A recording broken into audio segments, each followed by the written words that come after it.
Hello guys, आपका मधुर Gupta channel पे एक बार फिर से स्वागत है। तो आप देख सकते हैं जेई एडवांस 2023 का क्वेश्चन और डी एंड एफ ब्लॉक हमने चालू कर दिया है चैप्टर जेई एडवांस पीवाईक्यू करने का।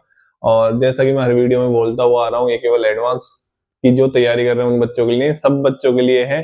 मैं इस सीरीज में पहले कॉन्सेप्ट बताता हूँ, उसके बाद क्वेश्चन सोल्व करता हूँ। तो वो जो कॉन्सेप्ट मैं बताता हूँ वो आपके लिए बहुत इंपॉर्टेंट रोल प्ले कर सकते हैं, चाहे आप केमिस्ट्री से किसी भी रिलेटेड एग्जाम की प्रिपरेशन कर रहे हो। ठीक है ना। चलिए, तो क्वेश्चन ये है, क्वेश्चन बहुत प्यारा, बहुत सुंदर, एनसीईआरटी से रिलेटेड ये क्वेश्चन है। और मैं तो हमेशा यही बोलता हुआ आ रहा हूँ कि इनऑर्गेनिक केमिस्ट्री के लिए एनसीईआरटी को तो मतलब घोल के ही पी जाओ। ठीक है ना। चलिए, तो क्वेश्चन पढ़ लेते हैं। क्वेश्चन को इस तरीके का है कि H2S के 5 मोल्स रिएक्ट कर रहे हैं completely with acidified aqueous potassium permanganate solution.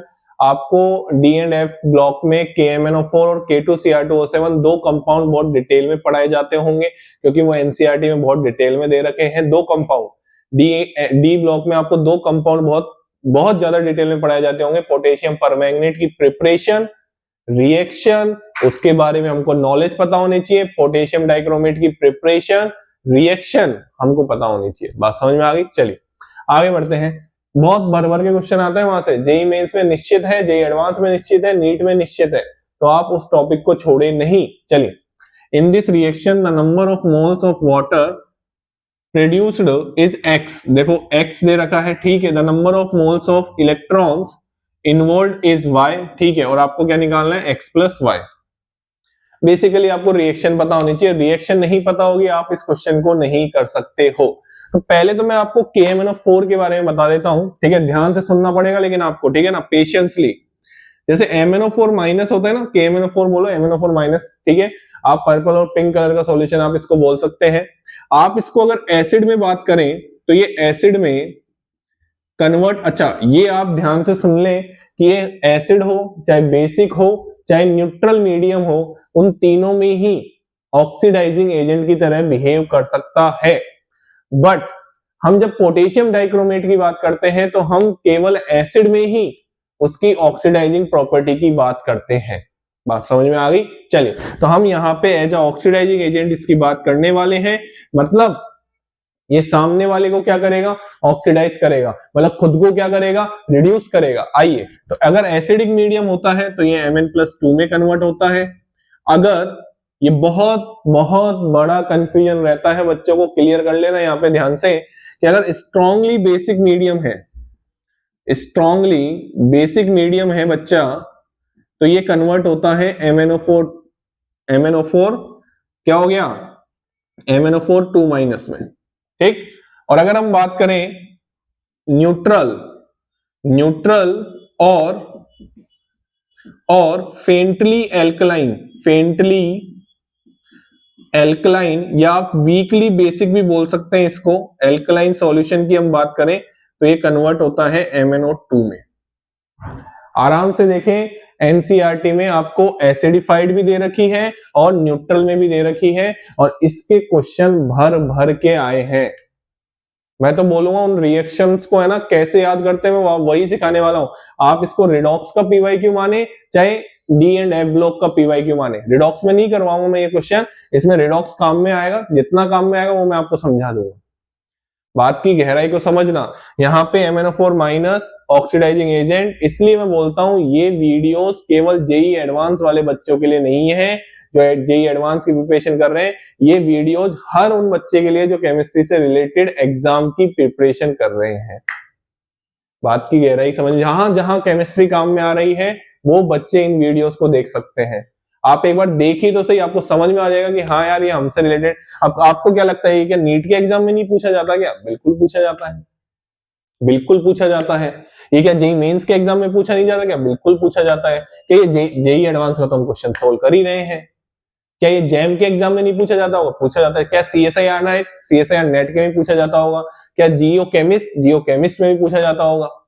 Gate का एग्जाम उसमें ही पूछा जाता होगा। अब किसी भी, चाहे बार्क का एग्जाम हो, केमिस्ट्री से रिलेटेड इतने एग्जामों के नाम ले लिए मैंने, उन सारे बच्चों के लिए वीडियोस बहुत हेल्पफुल रहने वाली, क्योंकि हम पहले इसमें कॉन्सेप्ट की बात करते हैं। क्योंकि क्वेश्चन का सॉल्यूशन तो आपको कहीं भी मिल जाएगा, लेकिन हम जो कॉन्सेप्ट से रिलेट करके इसको बात कर रहे हैं कि आप ऐसे कॉन्सेप्ट के अगर वापस क्वेश्चन रिपीट होते हैं अलग अलग एग्जामों में तो आप उस क्वेश्चन को गलत नहीं करके आएंगे। क्लियर हो गया? चलिए, तो यहां पे हम ये बात देख सकते हैं आराम से, कोई दिक्कत वाली बात नहीं है। ठीक है, अब मैं अगर K2Cr2O7 की बात करूं तो एसिडिफाइड मीडियम में यहां पे मैं अगर लिख दूं Cr2O7 2- इसमें कन्वर्ट हो जाता है Cr3+ में, एज अ जब कैसे बिहेव करता है ऑक्सीडाइजिंग एजेंट की तरह। क्लियर हो गई बात? मैं क्या आगे बढ़ सकता हूं? चलिए आगे बढ़ते हैं, तो फिर कोई दिक्कत वाली बात नहीं है सर। ठीक है, हमको क्वेश्चन में क्या दे रखा था? हमको क्वेश्चन में दे रखा था एसिडिफाइड KMnO4 सॉल्यूशन का एक्वस सॉल्यूशन। तो एक्वस सॉल्यूशन दे रखा है। अब मैं आपको एक चीज बता देता हूं, एनसीईआरटी में भी लिख रखा है, वही लाइन में आपको पढ़ के बता रहा हूं कि जो MnO4- एसिडिफाइड मीडियम में MnO4- एसिडिफाइड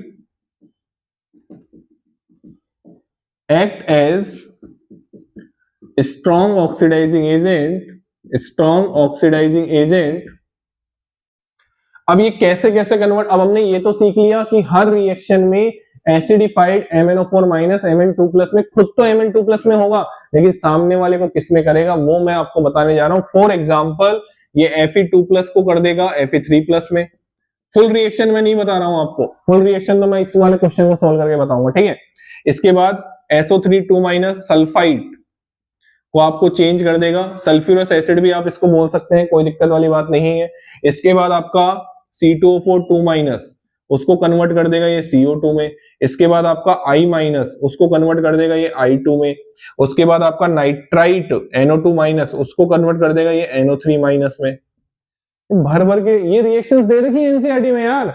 और हमारा जो सल्फर वाली रिएक्शन है H2- को उसको कन्वर्ट कर देगा ये सल्फर में। H2O2 को ओढ़ लो, H2O2 को कन्वर्ट कर देगा ये O2 में। HCl को कन्वर्ट कर देगा ये Cl2 में। इसलिए KMnO4 की टाइट्रेशन जब हम बात करते हैं तो HCl को यूज में नहीं लेते एसिड के लिए, एज अ एसिड हम HCl यूज में नहीं लेते, क्योंकि HCl रिएक्ट कर जाता है KMnO4 से और प्रोडक्ट बना देता है Cl2। ये भी बहुत फेमस क्वेश्चन है, आप समझने की कोशिश करिए कि हम केवल एक क्वेश्चन की बात नहीं कर रहे इसकी, ऐसे पता नहीं कितने क्वेश्चन आपको पीवाईक्यू में देखने को मिलेंगे। बात समझ में आ गई? चलिए, तो ये सब कन्वर्जन कौन करता है? MnO4- in acidic medium. और खुद किस में कन्वर्ट होगा? खुद कन्वर्ट होगा किसमें? MnO4- से Mn2+ में। खुद तो इसमें कन्वर्ट होगा और इनको इसमें कन्वर्ट करवाएगा। कोई दिक्कत वाली बात नहीं है। क्वेश्चन पे आ जाए, चलिए क्वेश्चन पे आ जाते, आइए। तो हमको क्वेश्चन ने बोला था किसका? ये H2S का, H2S की बात कर रहे हैं ना, हाइड्रोजन सल्फाइड। चलिए, अभी मैंने आपको बताया कि हाइड्रोजन सल्फाइड को किसमें कन्वर्ट करता है बच्चा, बताओ किसमें कन्वर्ट करता है? सल्फर में।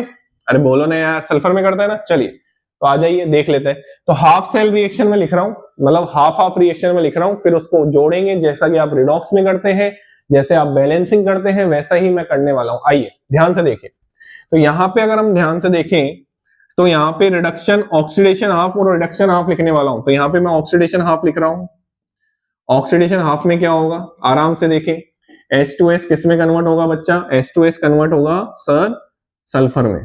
यही तो बात करी थी हमने। और यहाँ पे कितने H+ बना देगा? ये 2 H+ बना देगा। कितने इलेक्ट्रॉन लगेंगे इसको बैलेंस करने के लिए? 2 इलेक्ट्रॉन लगेंगे, सिंपल।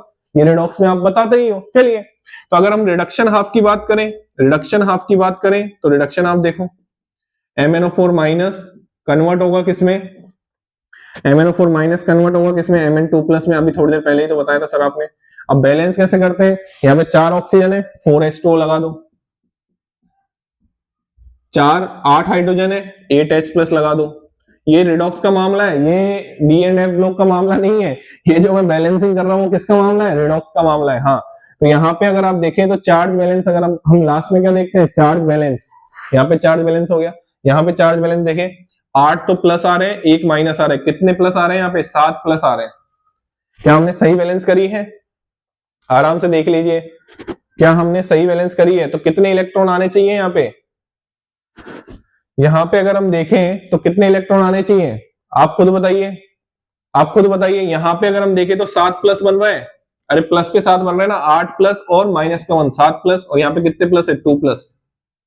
तो आपको दोनों तरफ क्या बैलेंस करना है? चार्ज बैलेंस करना है। तो कितने इलेक्ट्रॉन ऐड करेंगे यहाँ पे कि दोनों तरफ 2 प्लस हो जाए, तो कितने इलेक्ट्रॉन ऐड करेंगे? 5। अरे बहुत सिंपल है यार, मतलब आप थोड़ा सा भी दिमाग लगाएंगे ना, मैं आपको बोल रहा हूं जेई का क्वेश्चन सोल्व करने का मतलब है आपको पूरी केमिस्ट्री आनी चाहिए। कभी भी सिंगल क्वेश्चन आपको नहीं देखने को मिलेगा बच्चा, सिंगल क्वेश्चन आपको कुछ ही चैप्टर केमिस्ट्री में ऐसे हैं जो जेई एडवांस में बिल्कुल उन्हीं से रिलेटेड क्वेश्चन आएगा, लेकिन बहुत सारे चैप्टर इंटर रिलेटेड चैप्टर्स हैं, तो आपको सारे चैप्टर्स के कॉन्सेप्ट अच्छे से होने चाहिए। ठीक है, चलिए तो यहाँ पे अगर हम देखें तो सर 7 प्लस बन रहे थे, 8 प्लस और -1, 7 प्लस यहाँ पे 2 प्लस है, तो कितने इलेक्ट्रॉन ऐड किए हमने? 5। चलिए अब हमको पता है, हमको क्या पता है कि जब भी इन दोनों रिएक्शन को जोड़ा जाता है तो इलेक्ट्रॉन क्या होने चाहिए? सेम होने चाहिए, कैंसिल आउट हो जाते हैं ना, उसी को हम बोलते हैं कि रिएक्शन में इतने इलेक्ट्रॉन इन्वॉल्व हुए। आपने इलेक्ट्रो में भी यही काम करते हो, आप इलेक्ट्रोकेमिस्ट्री में, जहां पे वो जो नर्स इक्वेशन में स्मॉल n लिखते हो ना नीचे, E बराबर E0 minus 0.059 1 divide by n log ऐसे करके लिखते हो ना क्यों, तो यहाँ पे जो वो स्मॉल n, यहाँ पे क्या करते हैं हम, इसको ना मल्टीप्लाई करेंगे 5 से और इसको मल्टीप्लाई करेंगे कितने से? 2 से। ऐसा क्यों किया? क्योंकि हमको यहाँ पे इलेक्ट्रॉन सेम करने हैं, दोनों में कैंसिल आउट हो जाते हैं। बात समझ में आ गई? फुल रिएक्शन में इलेक्ट्रॉन नहीं होते, इलेक्ट्रॉन किस में होते हैं? हाफ सेल रिएक्शन में होते हैं, फुल सेल रिएक्शन में नहीं होते। क्लियर? तो यहाँ पे 5 था, यहाँ पे 2 था, ऑब्वियसली ऑड नंबर है, एक दूसरे से मल्टीप्लाई कर दो, क्रिस क्रॉस वाला मल्टीप्लीकेशन कर दो, यहाँ पे 5 से कर दिया 10 हो जाएंगे, यहाँ पे 2 से करोगे 10 हो जाएंगे, 10 इलेक्ट्रॉन इन्वॉल्व हो गए रिएक्शन में। इन्वॉल्व रिएक्शन ये देखो, number of moles of electrons involve is Y, कितने मोल्स इन्वॉल्व हुए? 10 मोल इलेक्ट्रॉन इन्वॉल्व हुए। तो मैं यहां लिख दूं, कहां लिखूं इस चीज को मैं, कि इलेक्ट्रॉन जो इन्वॉल्व हुए, मतलब y की वैल्यू कितनी आ गई आपकी? 10 आ गई। देखो ना आराम से, यहाँ पे 10 आएगा, 5 को मल्टीप्लाई करोगे 10 आ जाएगा, यहाँ पे भी 10 आ जाएगा, कितने इलेक्ट्रॉन कैंसिल आउट हो रहे हैं? 10। तो y की वैल्यू कितनी आ गई? 10। अभी किसकी वैल्यू निकालनी है? x की। आ जाओ, तो इसको हम ऐड करेंगे तो ये आपको ऐसे देखने को मिलेगा, H2S plus MnO4 minus plus, अब अगर आप यहाँ पे देखें तो 16H प्लस होगा। अरे 2 से मल्टीप्लाई करोगे ना पूरी इक्वेशन को यार, तो ये अच्छा 2 से मल्टीप्लाई करना है सर, 2 से, इसको 5 से, हाँ बिल्कुल सही। अब ठीक है, चलिए तो 16H प्लस यहाँ होंगे, 10H प्लस यहाँ होंगे, बचे कितने? 6H plus. इतना कर सकते हो आप मेरे हिसाब से, मेरे हिसाब से आपको ये बात समझ में आ रही होगी। चलिए तो यहाँ पे 5S आएगा और यहाँ पे H प्लस तो मैंने कैंसिल आउट कर दिया, यहाँ पे 2Mn2 प्लस आएगा और यहाँ पे कितने H2 आएंगे? 8H2 आएंगे। अब क्वेश्चन को पढ़ लो, कितने मोल H2S के बोले हैं? 5 मोल।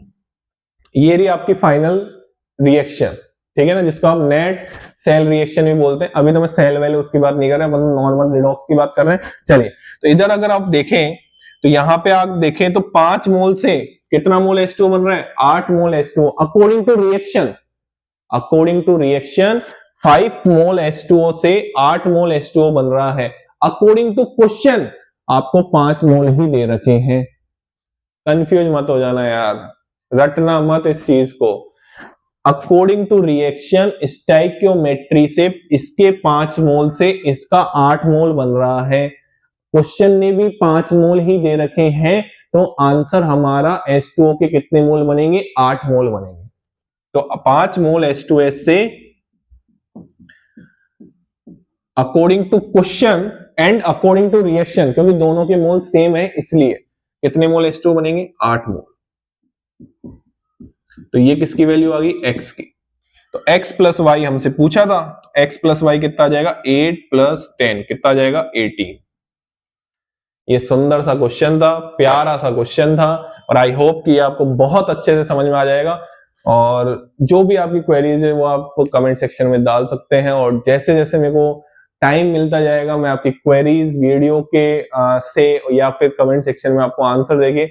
और अगर किसी को कमेंट सेक्शन में आंसर देने में लेट भी हो जाए तो ऐसा ना सोचे कि यार ये क्या है, आंसर भी मेरे को थोड़ा सा जैसे जैसे मेरे को टाइम मिलता जाएगा वैसे वैसे मैं आपके आंसर जरूर दूंगा, ठीक है, डेफिनेटली दूंगा ये बात, लेकिन कब दूंगा इसका इंश्योर मैं नहीं कर सकता, ठीक है ना। चलिए thank you so much, channel को लाइक करें, शेयर करें और सब्सक्राइब करें।